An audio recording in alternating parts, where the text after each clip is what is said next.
홍시의 사연 라디오 지금 시작합니다. 안녕하세요. 저희는 3년차 맞벌이 부부예요. 저는 결혼 전부터 꾸준히 직장 생활을 해왔고, 남편은 결혼 직전에 취업해서 이제 막 3년 정도 되었을 때였던 것 같아요. 그때 당시에는 당연히 남편이 모아둔 돈이 조금밖에 없었을 때였죠. 그래도 저희는 연애를 오래 해서 암묵적으로 저희 둘이 결혼하는 것처럼 얘기가 되어 있었어요. 직장 생활을 오래 하면서 그래도 돈을 꽤나 모으긴 했지만 남편의 부족한 만큼을 채워줄 정도는 아니었어요. 그나마 다행인 건 남편의 부족한 부분을 시댁에서 채워주기로 하셨어요. 그렇게 해서 남편과 저의 반반 결혼이 된 거였죠. 저희 형편의 매매로 아파트를 사기엔 무리가 있었고, 편하게라도 지내자고 오래됐지만 넓은 빌라로 전세를 들어갔어요. 그래도 사회생활 오래 하면서 친구들도 많이 사귀었던 덕분인지 친구들과 친척들의 선물로 많은 가구랑 가전을 충당할 수 있었어요. 결혼하고 나서도 아이 계획은 딱히 없었어요. 저희가 모아둔 돈이 많았던 건 아니었기에 일단은 돈부터 모으고 상황 봐서 아이 계획을 세우자고 서로 얘기가 되었어요. 저희 또래 다들 비슷하다시피 살림을 해보긴 했지만 능숙한 편은 아니었어요. 그래도 평생을 부모님과 같이 지낸 남편은 할 줄 아는 게 하나도 없었죠. 그렇다 보니 제가 주도적으로 집안일을 맡아서 하게 되었고, 남편은 부수적인 것들에 대해서 부탁하면 잘 도와주는 편이었어요. 신랑에게는 누나가 하나 있었는데, 모든 시누이들이 그러하듯 처음부터 저를 달가워하지는 않는 눈치였어요. 그렇다고 저를 못살게 구는 것도 아니었고요. 있으면 있는 듯, 없으면 없는 듯 터치도 안 하고 거의 생판 남대하듯 했어요. 물론 친구들이야 그런 시누이가 낫다고 그것도 복이라고 하더라고요. 제가 생각해도 나쁘지는 않았고요. 저희 부모님은 두 분 다 아직 환갑도 안 지나셔서 지금까지도 꾸준히 경제활동도 하고 계세요. 노후 준비도 두 분이 이미 다 해두셔서 저에게 큰 부담은 없었어요. 시어머니도 올해 딱 60이었는데 돈은 벌고 계시지만 노후 준비는 어떻게 하셨는지 정보가 없었어요. 시아버지와는 15년 전쯤 이혼하셨다고 하더라고요. 시아버지는 재혼하셔서 결혼식 때 말고는 따로 뵐 일이 없었어요. 그래도 시아버지께서 재혼하신 후로도 자녀가 따로 없었던 터라 남편에게 결혼 비용을 지원해 주실 수 있었던 거였고요. 시누이 시집갈 때도 비슷한 형편으로 도와주셨다고 들었어요. 얼마 전에 남편이 혼자 시댁에서 저녁 먹고 온 날이 있었어요. 저는 야근이었고 남편은 외근 나갔다가 시댁 근처 현장에서 일찍 퇴근했다고 하더라고요. 근데 집에 오더니 갑자기 저 들으라는 식으로 혼잣말을 하는데 내용이 아주 소름 돋았어요. 나중에 어머님 더 나이 들면 집에서 모셔야 할 텐데 그게 언제쯤일까 하는 거예요. 솔직히 혼잣말하는 거면 저 없을 때 중얼거리던가 뭐 하는 짓인가 싶었어요. 남편한테 일부러 무슨 얘기를 하고 왔길래 그렇게 비 맞은 종처럼 중얼거리냐고 물어봤어요. 시누이도 시댁에 있었던 터란 나중에 어머님 나이 들면 우리가 모셔야 할 텐데 그게 언제쯤이 될지 그런 얘기했다는 거예요. 그래서 제가 어머님 아직 젊고 건강하신데 왜 쓸데없이 지금부터 걱정을 하냐고 그 얘기가 왜 나왔냐고 물어봤거든요. 근데 대답은 안 하고 횡설수설하다가 갑자기 저보고 왜 이렇게 예민하게 구냐는 거예요. 그러면서 남편이 어머님이랑 같이 살면 우리 나중에 아이 생겼을 때도 엄마가 봐주실 텐데 어린이집이나 모르는 사람한테 부탁하는 것보다 훨씬 좋지 않냐고 하는 거예요. 그리고 설사 우리가 아이를 안 갖더라도 집에서 어머님이 살림도 다 돌봐주실 텐데 무조건 같이 사는 게 이득이라며 속사포처럼 뱉어내더라고요. 누가 보면 외워온 줄 알겠더라고요.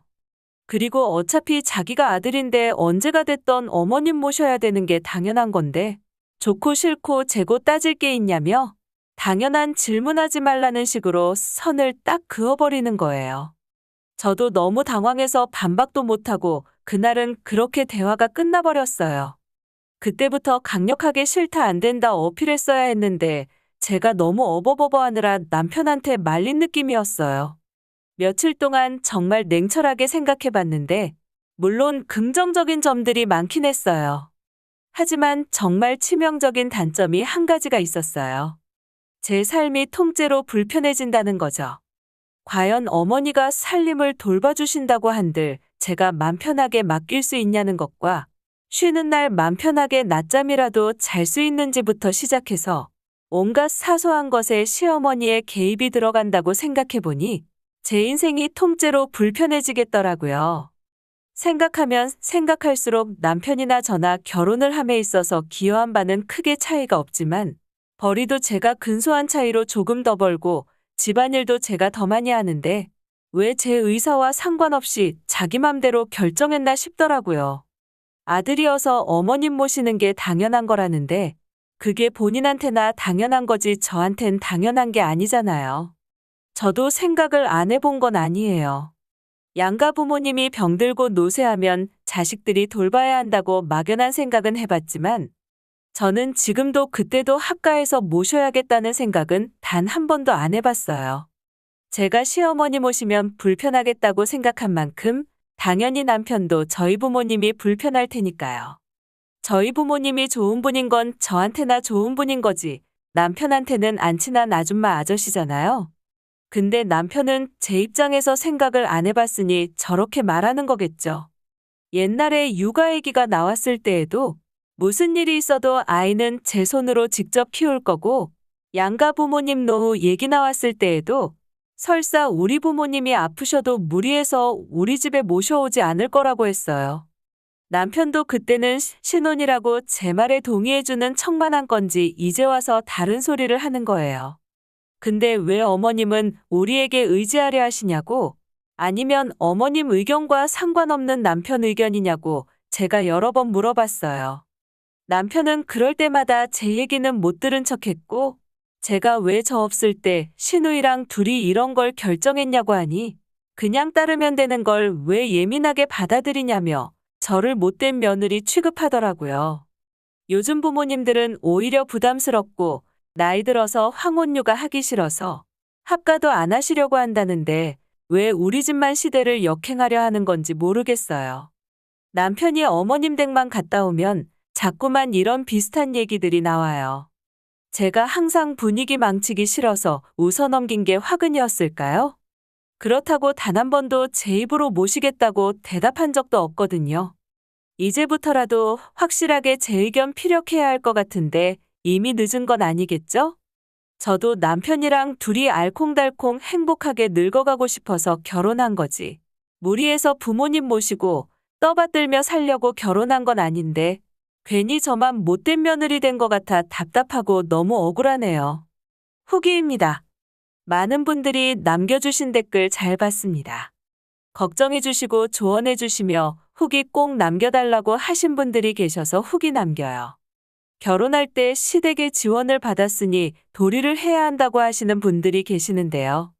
뭔가 오해를 하신 건지 제가 잘못된 생각을 하는 건지 모르겠지만 지원 여부를 떠나서 신랑과 저는 반반 결혼을 했잖아요.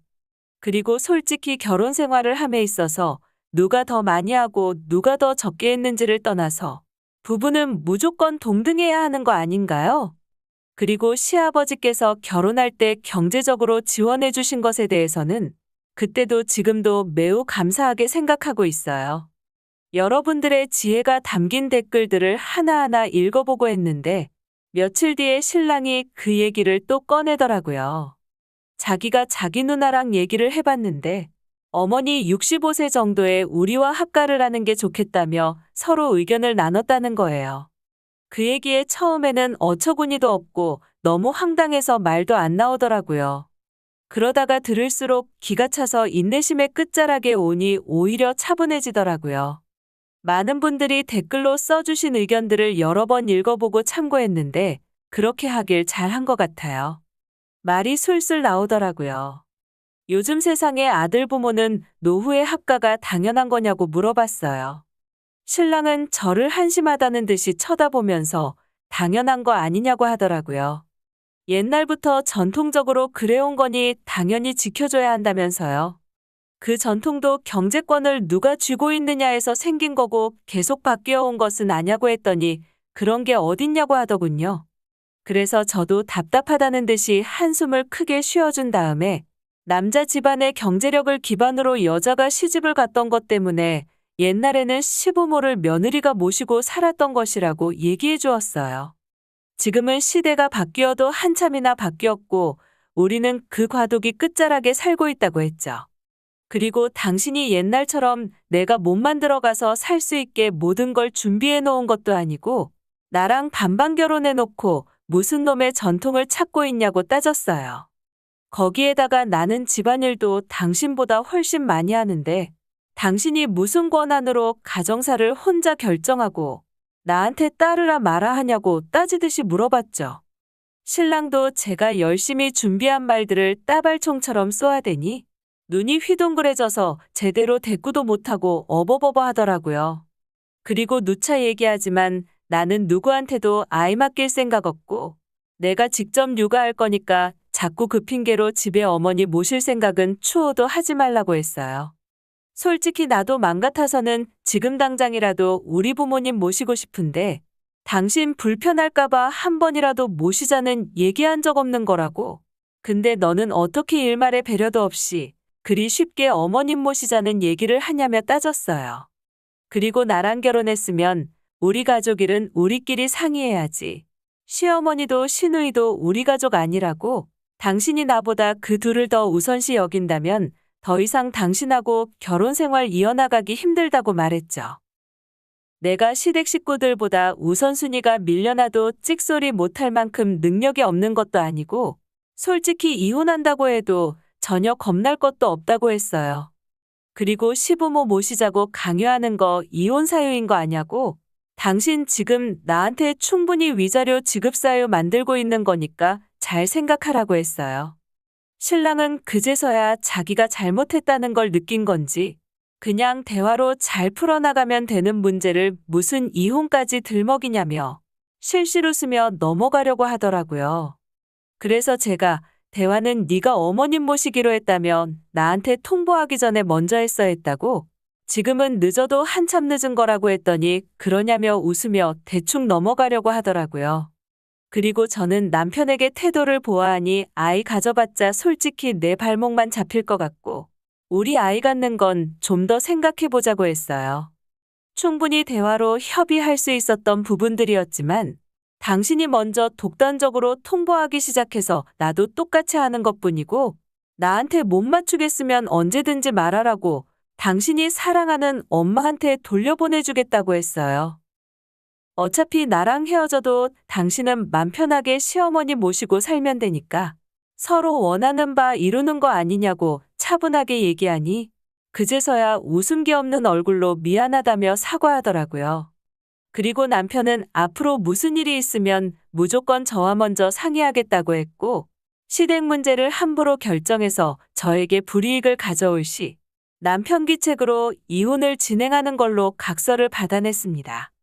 솔직히 사람이라는 게 아무리 각서를 썼다고 한들 지금의 저 마음가짐이 영원할 거라는 보장은 없지만 일단은 지켜보려고요. 화가 나면 말도 잘 안 나와서 항상 당하기 일쑤였는데 여기 사연 남기길 정말 잘한 것 같아요. 정말 댓글로 의견 주신 분들 덕분에 이렇게 제가 저희 집 주도권을 가져올 수 있었어요.